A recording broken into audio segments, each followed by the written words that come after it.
anggon ingsun paring pandika. Nek ngeyel nggih. Sebrat kemawon mboten dados napa.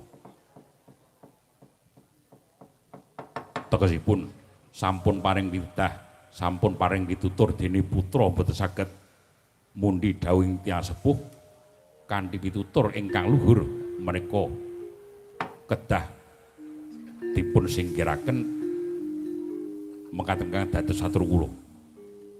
Mongko iki putra mboten Mas putra, yen putra menika ndugal kang dados sipatipun kedah dipun leresaken.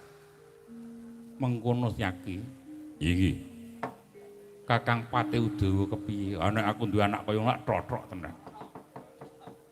Kandhani ngayal. Niku yen cara kula lho. Ning kersa paduka benten nggih kula semanggaken sinuwun.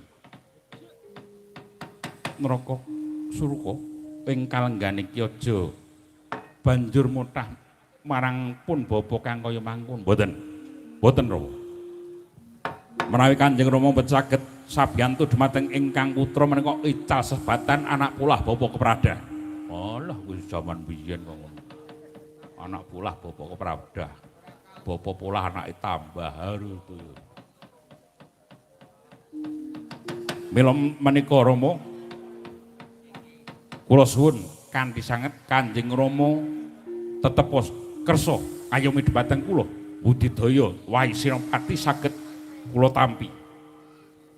Iya. Yen to ingsun ora bantu sedya kepiye?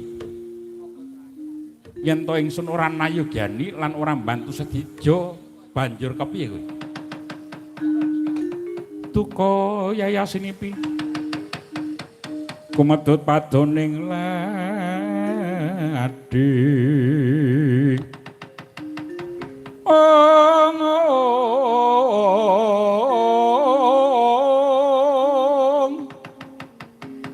muka kabaran nglir sekawurawari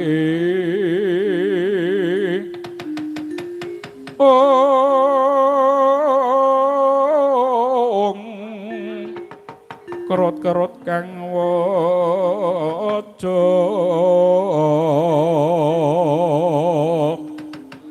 netrande angatira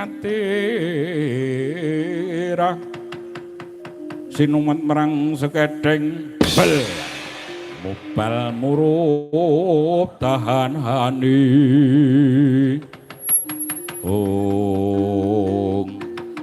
Rama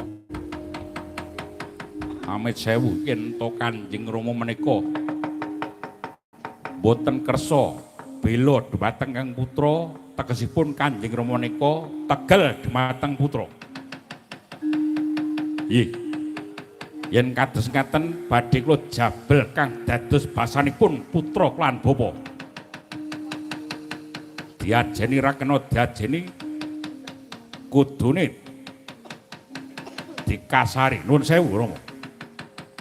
Rama ora bantu kelawan aku teges pratresna klan putra ya.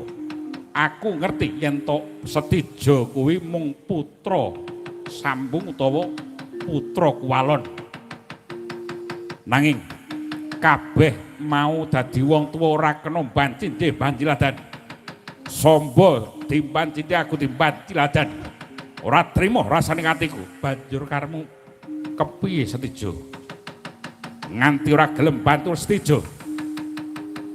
Gocali sutuk dadak dina iki.